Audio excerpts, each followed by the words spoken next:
అంటే ఎవరి ప్రత్యేకత వాళ్ళకు ఉంటుందన్న, ఎవరి గుర్తింపు వాళ్ళకు ఉంటుంది. తెలంగాణ ఉద్యమం వచ్చిన తర్వాత కోకొల్లలుగా కళాకారులు పుట్టుకొచ్చారు. గవర్నమెంట్ ఫామ్ అయిన తర్వాత కొంతమందికే పరిమితమైంది, అందరికి ఉద్యోగాలు ఇస్తామని చెప్పినటువంటి గవర్నమెంట్ ఏదైతే ఉన్నదో.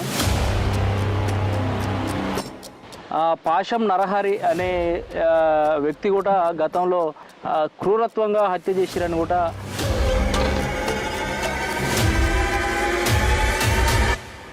మాట మాటకు మాటి మాటికి ప్రైవేటీ అంటివయ్యా అమెటోడన్న సంగతి ముందరుగా మైతివిరో.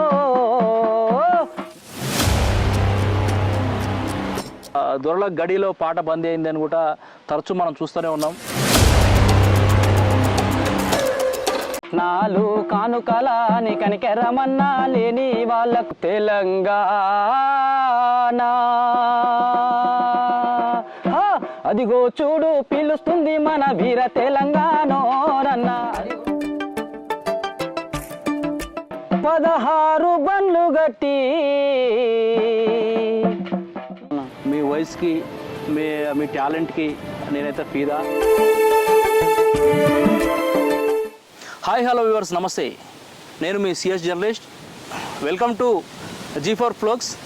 ముందుగా మట్టిలో మాణిక్యాలు ప్రోగ్రాంకి స్వాగతం. తెలంగాణ రాష్ట్రంలో నల్లగొండ జిల్లా అంటే ఉమ్మడి నల్లగొండ జిల్లా అంటే ఎక్కువ కవులు, కళాకారులు, సింధు యక్షగానం, భాగవతాలు, చిరుతల రామాయణం ఇట్లాంటి వాటికి పెట్టిందిగా పేరే చెప్పుకోవచ్చు. అయితే నేడు పూర్తి స్థాయిలో ఈ కళ అనేది అంతరించిపోతూ ఉంది. ఈ కళ అంతరించిపోవడానికి గల కారణాలేంది? ఈ టీవీ షోలు ఏదైతే మనం చూస్తూ ఉన్నామో, జబర్దస్త్ కావచ్చు, అర్ధనగ్నంతో ఉన్నటువంటి ఎవరైతే సినిమా హీరోయిన్స్ కావచ్చు, ఇట్లాంటి వేషధారణతో ఈరోజు కళ నేడు పూర్తి స్థాయిలో అంతరించిపోయిందని కూడా చెప్పొచ్చు. ఈ నేపథ్యంలోనే మనం మంచి సింగర్ని ఈరోజు G4 Folk Songsకి పరిచయం చేయబోతా ఉన్నాం. అన్న ఇప్పుడు మనతో పాటు ఉన్నాడు. అన్న దగ్గర చాలా మంచి పాటలు ఉన్నాయట, తెలుసుకునే ప్రయత్నం చేద్దాం, పాటించే ప్రయత్నం కూడా చేస్తూ ఉన్నాం. అన్న నమస్తేనే. నమస్తే అన్న. ఏంటి మన కుటుంబ నేపథ్యం ఏంది, మనది ఎక్కడ, అసలు స్వస్థలం ఎక్కడ, మీరు పాటను ఎందుకు ఎంచుకున్నారు, అసలు ఈ రంగంలో ఎందుకు వచ్చిర్రు అనేది కూడా మన వ్యూవర్స్కి ఒక మంచి పాటతో చెప్పన్నా. అన్న మా స్వస్థలం వచ్చేసి మునిపంప్ల గ్రామం, రామన్నపేట మండలం, యాదాద్రి భువనగిరి జిల్లా. మా కుటుంబ నేపథ్యం వచ్చేసి మా అమ్మ మా నాన్న కూడా వ్యవసాయ కూలీలుగా పనిచేస్తూ ఈరోజు ఉంటూ మమ్మల్ని ఈరోజు ఈ స్టేజ్కి తీసుకురావడం కూడా జరిగింది. నేను పాట పాడడానికి గల కారణం ఏంటి అని అన్నప్పుడు, మా కుటుంబంలో మా నాన్నగారు ప్రజానాట్య మండలిలో పనిచేస్తూ పల్లె శుద్ధులు, గొల్ల శుద్ధులు వేస్తూ అనేక రకమైనటువంటి పాటలను పాడుతూ ఆయన ఉండేది. అన్న మీ నాన్నగారి పేరు, మీ అమ్మగారి పేరు, మీ కుటుంబ నేపథ్యంతో పాటు మీకున్నటువంటి ఏదైతే కళ, అంటే మీ కుటుంబం వారసత్వంగా వస్తుందా ఈ కళ అనుకోవాలన్నా, అసలు ఏంది పరిస్థితి? అసలు మా నాన్నగారి పేరు వచ్చేసి గంటపాక భిక్షమయ్య, మా అమ్మగారి పేరు లక్ష్మమ్మ. మేము ముగ్గురం అన్నదమ్ములము, 2 చెల్లెళ్ళు, కవలలు వాళ్ళు. మా కుటుంబంలో మా నాన్నగారు పాటలు పాడుతూ ఉంటారు. అదేవిధంగా మా అన్న కూడా పాడుతుండేది, మధ్యలో ఆపేశారు. దాని తర్వాత మా తమ్ముడు రేలా ఫేమ్గా ఉంటూ అతను ఫైనల్ వరకు వెళ్ళడం జరిగింది. అది కాస్త కొన్ని అనివార్యమైన కారణాల వల్ల దాన్ని ఎత్తేయడం అనేటువంటి జరిగింది. అతను ఫైనల్లోకి వెళ్ళడం అనేటువంటి జరిగింది. అదే వారసత్వంగా పునికి పుచ్చుకొని నేను స్కూల్ స్టేజ్లో ఉన్నప్పటి నుంచి వెళ్ళి అనేక రకాల విద్యార్థి దశకు సంబంధించినటువంటి చదువు పాటలు కావచ్చు, ఇంకా కొద్దిగా సామాజిక గీతాలు అట్లాంటివి పాడుకుంటూ ఆ స్కూల్లో నేను కొంత పాటలు పాడుతూ ఆ స్కూల్లో నాకు ప్రైజులు వచ్చేటువంటివి అన్న. కాబట్టి నేను ఆ రకంగా ఈరోజు ఈ స్టేజ్కి రావడం అనేటువంటిది కూడా జరిగిందన్న. నేను మొదటగా 3rd 4th క్లాస్లో ఉన్నప్పుడే పాట పాడుతుండేది. కానీ బాగా పాట పాడింది ఎప్పుడంటే 5th తర్వాత 7th క్లాస్కి వచ్చిన తర్వాత కొద్దిగా ధైర్యం చేసి, అంటే వేదిక మీదకి ఎక్కాలంటే భయాందోళనతో ఉండేది. కానీ ఆ భయాన్ని ఎట్లా పోగొట్టుకుని నేను పాట పాడాలని చెప్పేసి ఒక పాట పాడితే నేను ఫస్ట్ ప్లేస్ కొట్టడం జరిగిందన్న. అదే కాకుండా అప్పుడు నేను చదువుకున్నటువంటి దిశలో అంటే మండల స్థాయికి సంబంధించినటువంటి గ్రంథాలయ వార్షికోత్సవాలు అనేటువంటి కార్యక్రమాన్ని కూడా నిర్వహించేది. అయితే దానికి సంబంధించి నన్ను మా స్కూల్ నుంచి వెళ్ళి మా టీచర్స్ తీసుకొని వెళ్తే మండల లెవెల్లో నేను 2nd ప్లేస్ కొట్టడం జరిగింది. నాకు అక్కడ సర్టిఫికేట్ కూడా రావనటువంటిది కూడా జరిగిందన్న. దానికి సంబంధించి నేను వాడినటువంటి పాట అప్పుడు ఉన్నటువంటి సందర్భంలో నేను వాడినటువంటి పాట ఏంటంటే కట్నాలు కానుకలా నీ కనకరమల్లా లేని వాళ్ళకు చెల్లేని అయ్యో కట్నాలు కానుకలా నీ కనకరమన్నా లేని వాళ్ళకు చెల్లేనిచ్చి అమ్మ చెల్లేనిచ్చి పెళ్లి చేస్తిమా నా కన్నా తల్లి అత్తోరింటికి సాగా నంపితిమా నా కన్నా తల్లి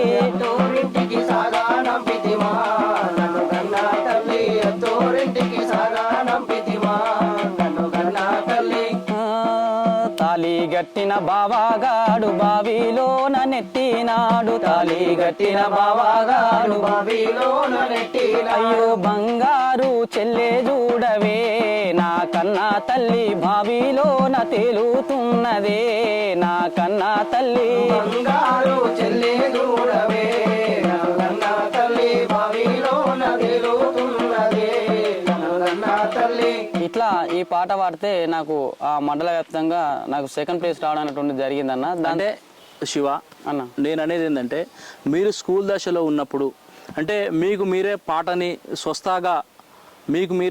స్వస్థాగా గుర్తించుకున్నారా, లేకపోతే మీ ఫ్రెండ్స్ ఎవరైనా చుట్టుపక్కల వాళ్ళు కావచ్చు, మీ ఫ్రెండ్స్ కావచ్చు, ఎవరైనా మీరు పాట మంచిగా పాడతారు శివ అని చెప్తేనే మీరు పాటను ఎంచుకున్నారా? అసలు మీరు పాటను ఎంచుకోవడానికి కారణం ఏంది? మీకు ఎవరైనా గురువులు ఇట్లాంటి వారు విద్య నేర్పినటువంటి వాళ్ళు ఎవరైనా ఉంటే వాళ్ళు నేర్పినటువంటి విద్య ఏంది, వాళ్ళకి ఇస్తున్నటువంటి ఈరోజు మనకు వ్యూవర్స్కి చెప్పండి ఒకసారి. అయితే వారసత్వంగా వస్తున్నటువంటి పాటనే అనుకోవచ్చు అన్న మనం. కానీ నేను స్కూల్ స్టేజ్ అయిపోయిన తర్వాత ఇంటర్మీడియట్ స్థాయిలోకి వచ్చిన తర్వాత నేను కాలేజ్ చేసిన సందర్భాలలో నేను కొద్దిగా అంటే విద్యార్థి ఉద్యమ దశ వైపు నేను అడుగులు వేయడం జరిగింది. కానీ ఇంటర్లో ఉన్నప్పుడు మాత్రం అట్లా లేకుండేది. కొంత ఏమంటారు బస్సు ఆ వాతావరణం అప్పుడు ఉన్నటువంటి వయసు అట్లాంటిది కాబట్టి కొంత నేను వేరే రకంగా తిరుగుతుండేది. కానీ నేను పాట పాడగలను, నీ వాయిస్ బాగుంటుంది, నువ్వు ఆర్గనైజేషన్ పనికి వస్తావు అని చెప్పేసి నీకు పాట పైన చాలా గ్రిప్ ఉన్నది కానీ నీకు అది తెలుస్తలేదు, నువ్వు ఇట్లా వాడాలి అట్లా వాడాలి అని చెప్పేసి నన్ను తీసుకొచ్చింది ఎవరనంటే బొడ్డుపల్లి వెంకట అని ఉంటానన్న. నన్ను విద్యార్థి ఉద్యమ దేశంలోకి తీసుకొచ్చి నన్ను విద్యార్థి దేశం దాంట్లోకి అడుగులు వేయించి ఈరోజు నన్ను ప్రయాణటువంటి జిల్లా స్థాయికి నేను ఎదగడానికి గల కారణం కూడా అంటే ఆయన తీసుకొచ్చి నువ్వు చేయగలవు, నీ దగ్గర అంత శక్తి సామర్థ్యం అని చెప్పేసి నన్ను ఈరోజు ముందుకు తీసుకురావడం అనేటువంటి జరిగింది. అదే కాకుండా నేను కొంతమంది ఇన్స్పిరేషన్ కూడా తీసుకోవడం అనేటువంటి జరిగింది. ఏంటంటే మా గ్రామంలో ప్రజానాట్యం అనేది చాలా బలంగా ఉంటుంది. అనేక రకాల నాటకాలు, ఆటలు, పాటలతో కూడుకున్నటువంటి కళా నిలయంగా మునిపంల గ్రామం అనేటువంటిది ఉంటుంది.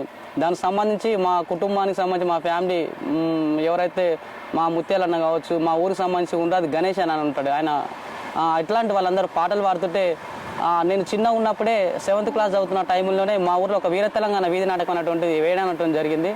దాంట్లో డివిజన్ కమిటీ మొత్తం కూడా వచ్చి 3 రోజుల పాటు శిక్షణ తీసుకుంటే దాంట్లో నన్ను డప్పుల శిక్షణలో జాయిన్ చేస్తే నేను అక్కడ డప్పుల శిక్షణ నేర్చుకొని ఆ తెలంగాణ సంబంధించినటువంటి పాట నేను ఎడతడుతున్నప్పుడే ఆ పాట పైన నేను బాగా ఇన్స్పైర్ అయిన దీన్ని ఎట్లయినా నేర్చుకోవాలనేటువంటి ఆలోచన ఉండి నేను అప్పుడే చిన్న వాడుతుండేది. కానీ నేను కాలేజ్ దశకు వచ్చిన తర్వాత నా అయిపోయిన తర్వాత మేము కూడా ఒక టీం తయారు చేసుకోవడం జరిగింది. ఆ పాటకు నేను ఎట్లయినా కానీ కంకణబద్ధనం అయ్యి నేను ఆ పాటను నేర్చుకొని ఆ తెలంగాణ నాటకాన్ని నేనే నేర్పించాలని పట్టుదలతో ఆ పాటను నేర్చుకొని కూడా మేము కూడా ఒక టీమ్గా తయారయ్యి అందులో ఓకే ఏదైతే మీరు వీర తెలంగాణ వీధి నాటకం ఉంటుందో ఎన్ని సాంగ్స్ ఉంటాయి, ఎంత టైం పడుతుంది అసలు?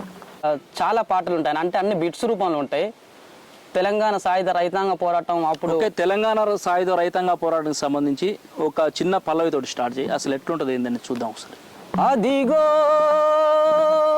పిలుస్తోంది మన వీర తెలంగాణ,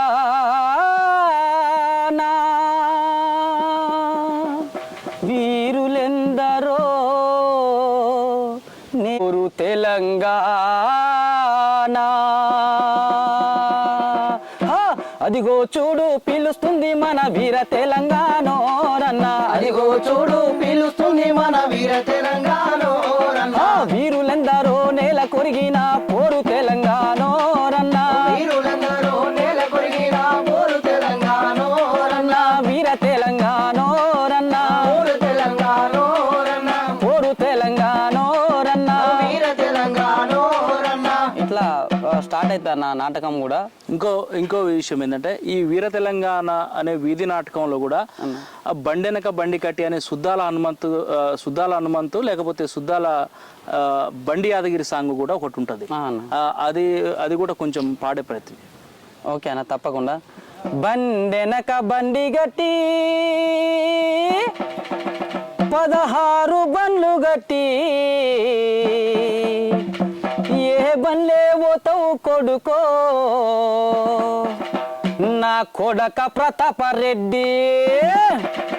బండెనక బండి గట్టి 16 బండ్లు గట్టి ఏ బండ్లే పోతావు కొడుకో నైజాము సర్కరోడా ఏ బండ్లే పోతావు కొడుకో నా కొడక ప్రతాపరెడ్డరే. బండెనక బండి గట్టి 16 బండ్లు గట్టి ఏ బండ్లే పోతావు కొడుకో నా కొడక ప్రతాపరెడ్డి ఏ బండ్లే పోతావు కొడుకో నా కొడక ప్రతాపరెడ్డి.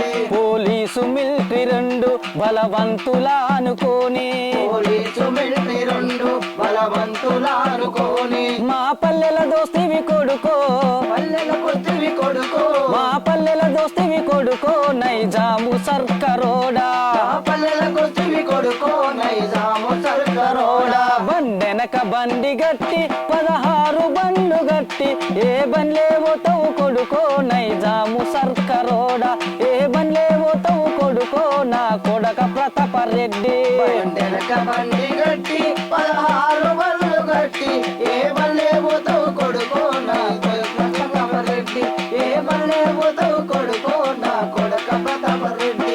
చుట్టుముట్టు సూర్యపేట నట నడుమ నల్లగొండ చుట్టుముట్టు సూర్యపేట నట నడుమ నల్లగొండ నువ్వు ఉండేది హైదరాబాదు దాని పక్కన గోలుకొండ ఉండేది హైదరాబాదు దాని పక్కన గోలుకొండ గోలుకొండ కిలా కింద గోలుకొండ కిలా కింద గోలుకొండ కిలా కింద నీ గోరి గడతాం కొడుకో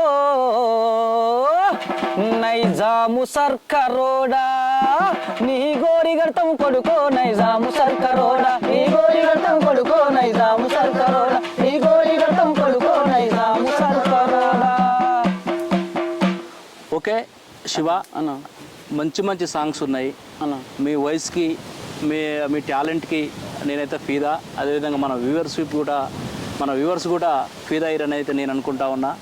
ముఖ్యంగా మీ బాల్యం నుంచి వెళ్ళి ఇప్పటిదాకా పడ్డటువంటి శ్రమ వృధా కాదని అనుకుంటా ఉన్నా.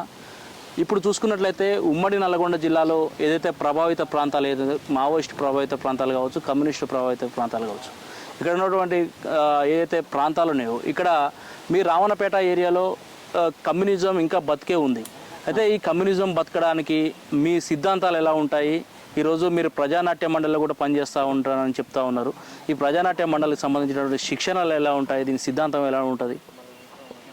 దీనికి సంబంధించిన ప్రజానాట్య మండలి అనేది ప్రజల కోసం, ప్రజా చైతన్యం కోసం, ప్రజల యొక్క మార్పు, పాలకులు అవలంబిస్తున్నటువంటి ప్రజా వ్యతిరేక విధానాలపైన అనునిత్యం సాధన చేస్తూ శిక్షణ శిబిరాలు పెట్టుకుంటూ మనం ప్రజల్లోకి ఎట్లా వెళ్ళాలి, ప్రజల్ని ఎట్లా మేల్కొల్పాలి, మన ద్వారా ప్రజలు ఎట్లా చైతన్యం అవుతారు, ఎట్లా మార్పు జరుగుతుంది అనేటువంటి దానిపైన ఎప్పటికప్పుడు మేము కృషి చేస్తూ సాధన చేస్తూనే మేము ప్రజల్లోకి వెళ్తుంటామన్నా.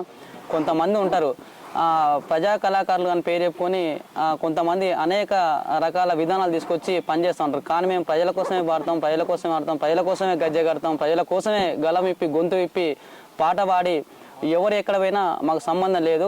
మేము ఎప్పుడు ఎక్కడ పాడుతున్నాయి కదా, మేము ఎంత కంటెంట్ ఎట్లా నిలబడుతున్న దానిపైనే మా యొక్క పాట కానీ ఆట కానీ అదే రకంగా పనిచేస్తుంది. ఎందుకనంటే మార్క్సిస్ట్ పార్టీ సిద్ధాంతం ఏదైతే చెప్తుందో దానికి లోబడి మేము పనిచేస్తూ ఈ రోజు వరకు కూడా నిలబడడం అనేటువంటి జరుగుతూ ఉన్నది. కాబట్టి అట్లా మేము ప్రజల్ని మేల్కొల్పుతా ఉన్నామన్న. ఇంకో విషయం ఏంటంటే విమలక్క కావచ్చు, గద్దర్ కావచ్చు, ఏపూరు సోవన్న కావచ్చు, నల్గొండ గద్దర్ కావచ్చు, ఇంకా ఉమ్మడి నల్గొండ జిల్లా ప్రాంతానికి సంబంధించి చాలా మంది కవులు కళాకారులు ఉన్నారు, వక్తలు ఉన్నారు. వీళ్ళంతా ఆల్రెడీ మంచి పేరును సంపాదించుకున్నారు. మీరు ఇంకా ఇదే దశలో ఉండిపోతూ ఉన్నారు. అసలు ఏంది వాళ్ళకి మీకున్నటువంటి వ్యత్యాసం ఏంది అసలు? అంటే ఎవరి ప్రత్యేకత వాళ్ళకు ఉంటుందన్న, ఎవరి గుర్తింపు వాళ్ళకు ఉంటుంది. వాళ్ళ విధానాలు వేరు, మా విధానాలు వేరు. కానీ మాకు పార్టీ చెప్పిన పద్ధతిలో మేము నడుచుకుంటూ, పార్టీ ఏదైతే చెప్తుందో, పార్టీ ఏదైతే లైన్ చూస్తుందో మేము ఆ లైన్లోనే నడుచుకుంటూ పోతూ ఉంటాం. మాకు మేము ఫేమస్ కావాలనో లేకపోతే మాకు ఏదో పేరు రావాలనో లేదో ఏదో డబ్బులు సంపాదించుకోవడం పాట పాడాలనో లేకపోతే ఇంకా ఏదో స్థాయిలో ఉండాలనేటువంటి ఆశ కానీ అట్లాంటి ఆశయం కానీ మాకు లేదు. ఎందుకనంటే ప్రజల యొక్క సమస్యనే మాకు ఉన్నటువంటి పాట, ప్రజల యొక్క చైతన్యం కొరకు మేము పాడేటువంటిది పాట, ప్రజలని మేలుకొల్పడం కోసమే మాకున్నటువంటి ఆట పాట. మేము ఆ రకంగానే పనిచేస్తాం. ఎక్కడో మేము ఫేమస్ కావాలనో మాకు ఏదో పేరు రావాలనో లేకపోతే ఇంకా ఏదో స్థాయిలో పాట పాడతాం మాకు ఏదో గౌరవం వస్తాను. మేము ప్రజల యొక్క సమస్యల పైన పాట ఎప్పుడైతే పాడతాం, ప్రజల్ని ఎప్పుడైతే చైతన్యవంతం చేస్తామో అప్పుడే మాకు వచ్చేటువంటి గౌరవం కావచ్చు, మాకు వచ్చేటువంటి వాల్యూ కావచ్చు, ఇంకేదైనా కావచ్చు. కాబట్టి మేము దానిపైనే ఆ కమిట్మెంట్తోనే పనిచేస్తా ఉన్నాం అన్న. ఇప్పటిదాకా మీరు పాడినటువంటి ఏదైతే సాంగ్స్ ఉన్నాయో, ఈ పాటలు ఉన్నాయో, ఇది మావోయిజం సిద్ధాంతానికి దగ్గర ఉన్నటువంటి సాంగ్స్. అదేవిధంగా ఇది రైతాంగ పోరాటానికి సంబంధించినటువంటి సాంగ్స్గా చూడొచ్చు. అంటే ఈ తరానికి సంబంధించి ఇప్పుడు మీరు కై కట్టుకొని పాడుతున్నటువంటి సాంగ్స్ ఏమైతున్నాయా ఏమన్నా ఇప్పుడు ఇప్పుడు ఈ కల్చర్కి సంబంధించి ఏదైతే టీవీ షోలు ఉన్నాయి, అదేవిధంగా సినిమా షోలు ఉన్నాయి. ఈ సినిమా షోలు టీవీ షోలు వచ్చినాక జబర్దస్త్ అనే ప్రోగ్రామ్స్ ఇట్లాంటివి వస్తూ ఉన్న కొద్దీ కళ అనేది అంతరించిపోతూ ఉంది. ఇప్పుడు ఇట్లా అంతరించిపోకుండా ఉండడానికి గల పోకుండా ఉండాలంటే మీరు ఏం చెప్తారు ప్రజలకి? కళ అంతరించిపోవడం అనేటువంటిది ఎట్లా ఉంటుంది అంటానన్న, మా ప్రాంతంలో కావచ్చు, తెలంగాణ రాష్ట్ర వ్యాప్తంగా తెలంగాణ ఉద్యమం జరిగిన తర్వాత కొంత కళాకారులను తీసుకురావచ్చు, అదంతా కూడా జరగవచ్చు. తెలంగాణ ఉద్యమం వచ్చిన తర్వాత కోకొల్లలుగా కళాకారులు పుట్టుకొచ్చారు. గవర్నమెంట్ ఫామ్ అయిన తర్వాత కొంతమందికే పరిమితమైంది, అందరికి ఉద్యోగాలు ఇస్తామని చెప్పినటువంటి గవర్నమెంట్ ఏదైతే ఉన్నదో అది అక్కడ ఒక 500 మందితోనే సరిపెట్టుకున్నటువంటి పరిస్థితి ఉన్నది. అంటే తెలంగాణ రాష్ట్ర వ్యాప్తంగా మనం అట్లా చూసుకుంటే మనకు కళాకారులు చాలా మంది ఉంటారు, కోకొల్లలు ఉంటారు, కానీ అందరికి న్యాయం చేసిన అనేటువంటిది కూడా లేదు. కాబట్టి కళాకారులు ఎక్కడ కూడా అంతరించిపోలేదు. కాకపోతే వాళ్ళకు కావాల్సినటువంటి విషయాన్ని కావచ్చు, స్టఫ్ను కానీ ఎవరు ఇచ్చినటువంటి పరిస్థితి కూడా లేదు. కాబట్టి ప్రజానాట్యం మళ్ళీ ఎప్పుడు ప్రజల్లో అనునిత్యం ఉంటూ ప్రజా కళాకారులను కాపాడుకుంటూ ప్రజల యొక్క సమస్యలపైన ఆడుతూనే ఉంటుంది, పాడుతూనే ఉంటుంది. కాబట్టి ప్రజానాట్యం అనేది రాష్ట్ర వ్యాప్తంగా అన్ని జిల్లాలకు సంబంధించినటువంటి జిల్లా కమిటీలు ఉన్నాయి, మండల కమిటీలు ఉన్నాయి, గ్రామ కమిటీలతో సహా ఉన్నది. కాబట్టి ప్రజానాట్యం అనేటువంటిది ఎక్కడ కూడా అంతరించిపోదు. అది ఎప్పుడు ఒక ఉప్పెనలాగానే, ఒక స్పిరిట్గానే, ఒక తుఫాన్ లెక్కనే పనిచేస్తా అన్నటువంటి నాకు ఉన్నటువంటి ఆలోచన. ఎందుకంటే ఉమ్మడి నల్గొండ జిల్లా ఉన్నప్పుడు కూడా నల్లగొండ జిల్లా అనేది కళాకారుల నిలయంగా ఉంటూ వేలాది మంది కళాకారులను తయారు చేసినటువంటి ప్రాంతం ఆ గడ్డ, నల్లగొండ గడ్డ. దానికి సంబంధించి కార్పోతుల అంజన్ అనేటువంటి తాటిపాముల గ్రామానికి సంబంధించినటువంటి ఒక కళాకారు ఉండే 5,000 మందిని కళాకారులను తయారు చేసి ఢిల్లీ అనేక రాష్ట్రాలలో, వివిధ రాష్ట్రాల్లో నాటకాల ద్వారా, పాటల ద్వారా ప్రజల్ని మేల్కొల్పి చైతన్యవంతం చేసినటువంటి ఒక గొప్ప చరిత్ర ఉన్నటువంటి గడ్డ ఏదనంటే అది మన నల్గొండ గడ్డ, మన తెలంగాణ రాష్ట్రంగా మనం భావించవచ్చు. ఇంకో విషయం ఏంటంటే పాశం నరహరి అనే వ్యక్తి కూడా గతంలో ఇది రైతాంగ పోరాటం కంటే ముందు వరుసలో, ముందు కాలంలో ఉన్నటువంటి వ్యక్తి కూడా చెప్పొచ్చు. ఎందుకంటే ఆయనని క్రూరత్వంగా హత్య చేసిరని కూడా ఇప్పుడు ప్రజానాట్య మండలి కావచ్చు, జననాట్య మండలి కావచ్చు, వివిధ కళారూపాలతో కూడా సీడీలు, క్యాసెట్ల ద్వారా కూడా ఇంత ముందుకు బయటకు వచ్చినాయి. అంటే ఆ పాటలు ఏమన్నా మీకు టచ్లో ఉన్నాయా? ఒకవేళ ఉంటే ఎట్లా ఉంటాయి అసలు? ఉన్నాయన్న. అయితే పాట అనేటువంటిది నాకు తెలివి వచ్చిన తర్వాత పాట ఎట్లా పాడాలి, నేను ఒక స్థాయిలో పాట పాడి నేను ఒక స్థాయిలో నిలబడాలంటే నేను ఎవరు ఇన్స్పిరేషన్గా తీసుకోవాలి, నేను ఎట్లా అనేటువంటి దానిపైన అంటే ఒక పోటీతత్వం అనేది లేకపోతే మనం పాట కానీ, మన మాట కానీ, ఆట కానీ ఎక్కడ కూడా అక్కడే అయిపోతుంది. కానీ మా ప్రజానాట్య మండలికి సంబంధించి మా రాష్ట్ర కేంద్రంలో ఉన్నటువంటి ఆనంద్ అని ప్రజానాట్య మండలి రాష్ట్ర అధ్యక్షులు పాటలకి ఆయన అంటే ఎట్లా అంటే అట్లా వైద్యం చేయగలడు. అంటే ఏ పాటనైనా కూడా ఎట్లా మలవాలంటే అట్లా అంటే ఒక పెద్ద ఎక్సర్సైజ్ చేస్తాడు. అతన్ని ఇన్స్పిరేషన్గా తీసుకొని అదేవిధంగా తులసిగా నరసింహన్ ఉంటారు. పాశనారహరి కథ ఉమ్మడి 2 తెలుగు రాష్ట్రాల్లో ఉర్రు తొలగించినటువంటి పాట పాశనారహరి కథ. తులసి నరసింహ గారు కావచ్చు, ఈరోజు ఇట్లాంటి సదానందు, ఇట్లాంటి వారిని అందరినీ కూడా ఇన్స్పిరేషన్ తీసుకొని ఒక పట్టుదల, ఒక కృషిగా నేను కూడా వీళ్ళ స్థాయిలో పాట పాడాలన్నటువంటి నా మనసులో అనుకుని నేను ఒక పోటీగా భావించుకొని నేను అట్లా పాడేటువంటి ప్రయత్నం కూడా చేయడం అనేటువంటిది కూడా జరిగింది. కాబట్టి ఆ పాశనారహరి కథను ఎప్పుడిన్నా కూడా అది ఎవర్ గ్రీన్గానే ఇంకా అట్లనే ఉంటుంది. కాబట్టి ఒకసారి వినిపించే ప్రయత్నం కూడా చేస్తూ ఉన్నాం. కష్టజీవులకు అండగా మీరు కార్మికులకు గుండెగా, నిరుపేదలందరికీ తండ్రిగా, నిరుపేదలందరికీ తండ్రిగా, నిరుపేదలందరికీ తండ్రిగా, ఎర్ర జెండెత్తిన వీరులో నాయనా పాషన్న మీరు ఎక్కడ ఉన్నారు నరహరి ఎక్కడ ఉన్నారు పాషన్న మీరు ఎక్కడ ఉన్నారు నరహరి భూమి పోరాటాలు చేసినారు మీరు భూములు ఎన్నో వంచినారు భూస్వాముల ఆట గట్టించినారు భూస్వాముల ఆట గట్టించినారు భూస్వాముల ఆట గట్టించినారు ఓర్వలేని దుర్మార్గులో నాయనా నిమ్ము ఘాటు వేసి మాయ చేసిరా ఓటు వేసి మాయం చేసిరా నన్ను మాటు వేసి మాయ చేసిరా మిమ్ము కాటు వేసి మాయ చేసిరా మిమ్ము కాటు వేసి మాయ చేసిరా ఎంత అద్భుతంగా ఉందంటే సాంగ్ మీ వాయిస్తో పాటు ఆ సాంగ్ కూడా అంత సాహిత్యం ఉంది. కానీ ఇప్పుడు ఉన్నటువంటి ఏదైతే ఉమ్మడి నల్లగొండ జిల్లాలో ప్రధానంగా చూసుకున్నట్లయితే గద్దర్ తెలుగు 2 రాష్ట్రాలకు సంబంధించినటువంటి వ్యక్తిగా అందరూ ప్రతిఘటన ఉద్యమం కాంచెలు కూడా చెప్పుకోవచ్చు. అయితే ఇప్పుడున్నటువంటి నేపథ్యంలో నల్లగొండలో మరో గద్దర్ కూడా తయారైండు. నేను గద్దర్ అని తెలుగు 2 రాష్ట్రాల్లో ఇట్లా పార్టీ సాంగ్స్ పాడుకుంటూ ప్రోగ్రామ్స్ చేస్తాం. ఆయన పైన మీరు ఏం చెప్పదలుచుకుంటారు సార్? అంటే ఒక్కొక్క కళాకారుంది ఒక్కొక్క ప్రత్యేకత ఉంటుందన్న. గద్దర్ అసలు వాస్తవానికి గద్దర్ అంటే ఆయన పేరు విఠలరావు.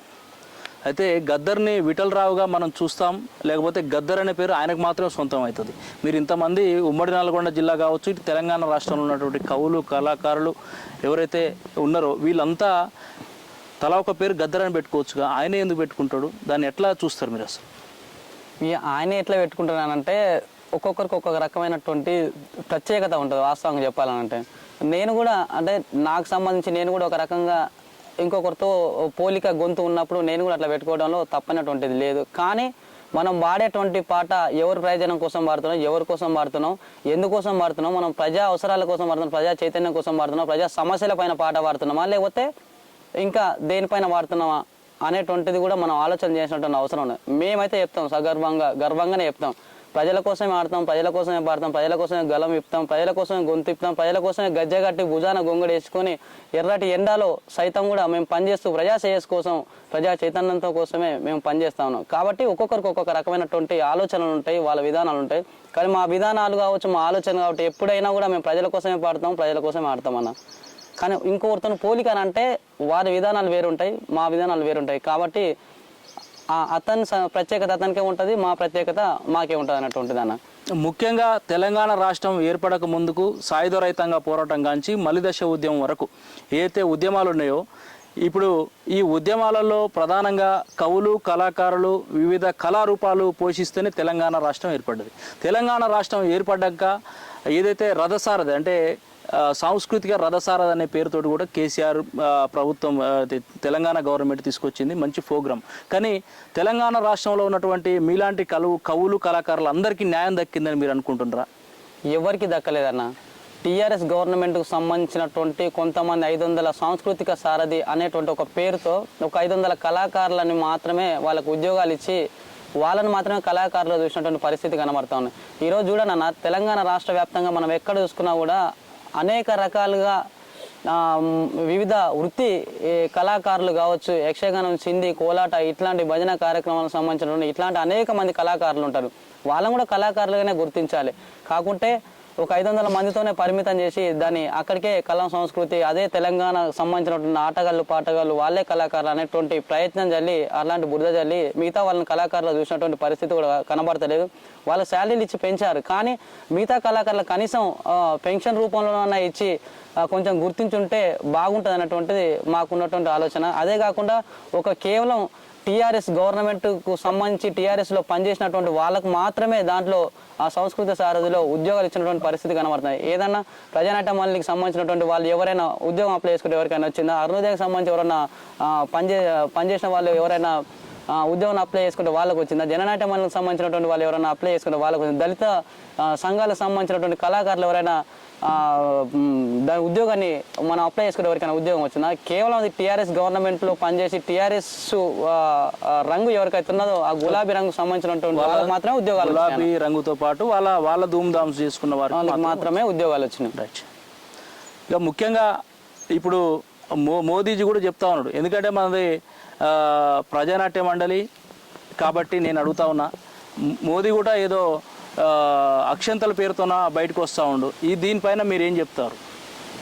అన్న ప్రజలకు కావాల్సింది అక్షంతాలు బియ్యాలతోటి మంత్రాలతో లేదా గుళ్ళతో గోపురాలతో కాదు. ప్రజలకు కావాల్సింది, విద్యార్థులకు కావాల్సింది విద్య, యువతకు కావాల్సింది ఉద్యోగం, ప్రజలకు కావాల్సింది ఉపాధి కావాలి, ఆరోగ్యానికి సంబంధించి హాస్పిటల్ కావాలి. ఇట్లాంటికి సంబంధించినటువంటి వాటిపైన కార్యక్రమం తీసుకొని చేస్తే ప్రజలకు బాగోకు అది పనికొస్తుంది. కానీ నువ్వు గుడులు తీసుకొచ్చి గుళ్ళ పేరు మీద ఏదో రాజకీయం చేసి తీసుకొచ్చి గుళ్ళ దగ్గర తీసుకొచ్చినంత మాత్రంలో మనకు ప్రజల యొక్క సమస్యలు, ప్రజలకు ఇంకా అనేక రకమైనటువంటి సమస్యలు వస్తాయి. ఎందుకంటే కొంతమంది అడుక్కోవడానికి ఇంకా మనమే సోమరులుగా తయారు చేస్తున్నటువంటి పరిస్థితి కూడా ఈరోజు కనబడుతుంటుంది. కాబట్టి మనమేం చెప్తున్నాం అంటే, నువ్వు గుళ్ళు కట్టడము, గోపురాలు పెట్టడం మతం పేరుతోటి, ఇలా కులం పేరుతోటి, మతతత్వంతో ఈరోజు అనేక రకమైనటువంటి విభజించు పాలించు అనే విధంగా ఈరోజు మోడీ అవలంబిస్తున్నటువంటి విధానాలపైన మేము పాట పాడుతూ ఉన్నామన్న. కాబట్టి అట్లాంటిదిగా మాకు పాట పాడండి. అట్లాంటిది ఏమైనా ఉంటాయి, అట్లాంటిది ఏమన్నా ఉందని అంటే అన్ని ప్రభుత్వ రంగ సంస్థలన్నింటినీ కూడా ప్రైవేట్ పరం చేస్తున్నటువంటి పరిస్థితి కూడా మనకు కనబడతా ఉన్నది. కాబట్టి మాట మాటకు మాటి మాటికి ప్రైవేటీ అంటివయ్యా అమెటోడన్న సంగతి ముందెరుగా మైతి విరో మోడీ సారో మోడీ సారో మోడీ సారో ఓరి మాయలోడా దేశాన్నమ్మేటి మనగాడవు నువ్వేరా మోడీ సారో ఓరి మాయలోడా దేశాన్నమ్మేటి మనగాడవు నీవయా చాయి వాళ్ళ దేశానికి లూటి వాళ్ళ చాయి వాళ్ళ దేశానికి లూటి వాళ్ళ మోడీ సారో మోడీ సారో మోడీ సారో ఓరి మాయలోడా దేశాన్నమ్మేటి మనగాడవు నువ్వేరా మోడీ సారో ఓరి మాయలోడా దేశాన్నమ్మేటి మనగాడవు నీవయా కొత్త చట్టాలను ఏరి కోరి తెస్తివయ్యా కొత్త చట్టాలను ఏరి కోరి తెస్తివయ్యా ఉన్న చట్టాలకు ఉసురు పెట్టినావురో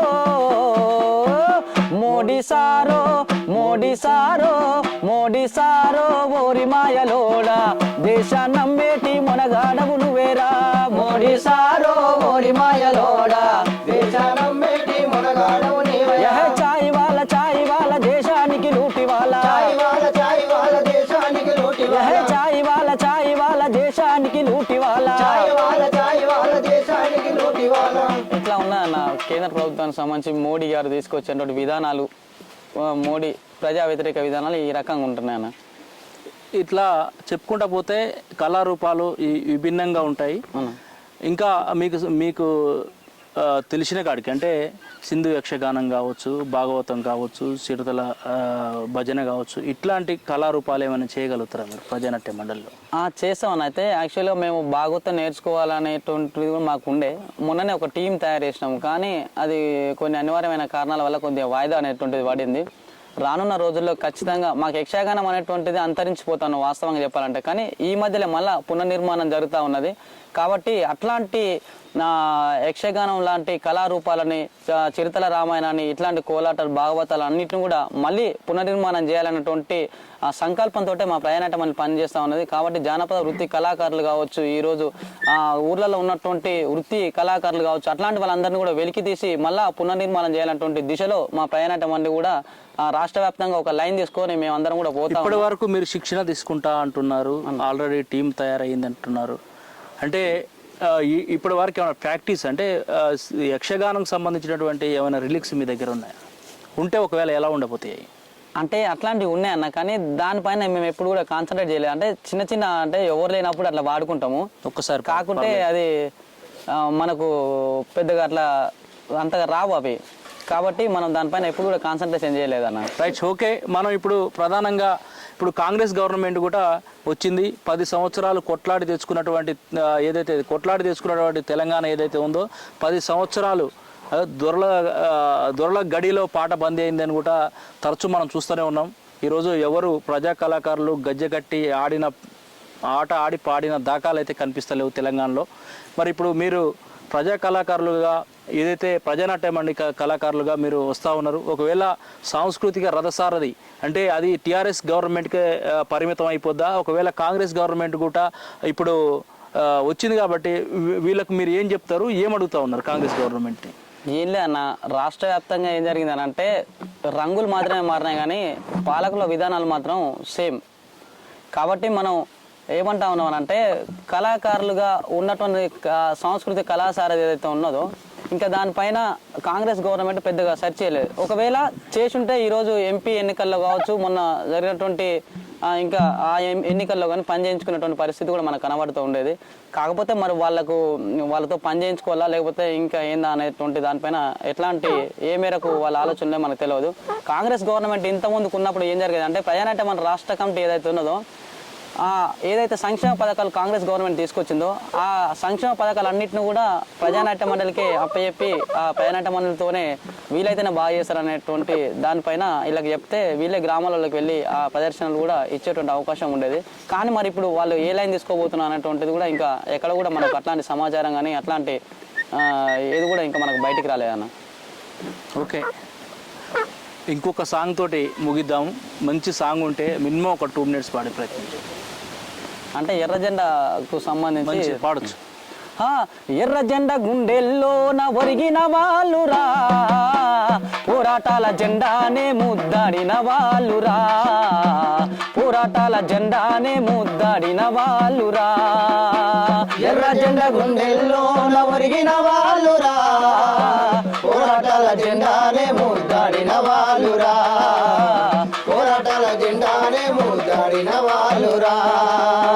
తెలంగాణ వీరులోయమ్మ పోరాటాల ధీరులోయమ్మ, ఎర్ర జెండా గుండెల్లోన ఒరిగిన వాళ్ళురా, పోరాటాల జెండానే ముద్దాడిన వాళ్ళురా, పోరాటాల జెండానే ముద్దాడిన వాళ్ళురా. రక్తం తోటి చక్రం దిప్పి జనపనారా మిల్లులు నడిపి, మిల్లులు నడిపి గడపనారా మిల్లులు నడిపి, జీవితాలతో ఆటలు ఆడి యజమానులను ఎదిరించిన వాళ్ళు, ఎర్ర జెండా గుండెల్లోన ఒరిగిన వాళ్ళురా, పోరాటాల జెండానే ముద్దాడిన వాళ్ళురా, పోరాటాల జెండానే ముద్దాడిన వాళ్ళురా. చేతిన కంచం సంకన బిడ్డ ఊరు వాడతో కదిలిన వాళ్ళు, ఊరువాడతో కదిలిన వాళ్ళు, ఊరువాడతో కదిలిన వాళ్ళు, చేతిన కంచం సంకన బిడ్డ ఊరు వాడతో కదిలిన వాళ్ళు, ఊరువాడతో కదిలిన వాళ్ళు, ఊరువాడతో కదిలిన వాళ్ళు. కష్ట జీవుల ఐక్యత చాటి నేల కొరిగిన మందారాలు, ఎర్ర జెండా గుండెల్లోన ఒరిగిన వాళ్ళురా, పోరాటాల జెండానే ముద్దాడిన వాళ్ళురా, పోరాటాల జెండానే ముద్దాడిన వాళ్ళురా. లాఠీలైనా తూటాలైనా ఉద్యమాలని కాపలేవంటూ, ఉద్యమాలని కాపలేవంటూ, ఉద్యమాలని కాపలేవంటూ, లాఠీలైనా తూటాలైనా ఉద్యమాలని కాపలేవంటూ, ఉద్యమాలని కాపలేవంటూ, ఉద్యమాలని కాపలేవంటూ. గుండ్లకై గుండెలిచ్చిన వాళ్ళు, రక్తం ముగ్గులు పోసిన వాళ్ళు, ఎర్ర జెండా గుండెల్లోన ఒరిగిన వాళ్ళురా, పోరాటాల జెండానే ముద్దాడిన వాళ్ళురా, పోరాటాల జెండానే ముద్దాడిన వాళ్ళురా, పోరాటాల జెండానే ముద్దాడిన వాళ్ళురా. Super songs. అయితే శివ, ఇంకా మీకు మా వ్యూవర్స్ అదేవిధంగా మా ఛానల్ తరపున అభినందనలు తెలియజేస్తూ ఉన్నాం. ఎందుకంటే ఇలాంటి కళారూపాలు అంతరించిపోతున్నటువంటి కళని సిద్ధాంతాన్ని ఇంకా ప్రజలలోకి తీసుకుపోవాలని మనస్ఫూర్తిగా కోరుకుంటా ఉన్నాం. ఏదైతే పాలకులు ఎవరైతే ఉన్నారో అంతరించిపోతున్నటువంటి కళని టీవీ షోల పైన వాటికి మీరు ఎవరైతే ఇస్తూ ఉన్నారో పర్మిషన్స్ అవన్నీ బంద్ చేయండి. ఇట్లాంటి ప్రజా కళాకారుని బతికించే ప్రయత్నం చేయండి. ముఖ్యంగా వీళ్ళకి ఏదైతే రథసారథి ఉందో అట్లాంటి అవకాశాలు కూడా వీళ్ళకి కల్పించి ప్రజా కళల్ని ప్రజా వ్యతిరేక విధానాలను అవలంబిస్తున్నటువంటి నాయకులు ఎవరైతారో వీళ్ళకు సపోర్ట్ చేసి ఆదరిస్తారని కోరుకుంటా ఉన్నాం. నమస్తే.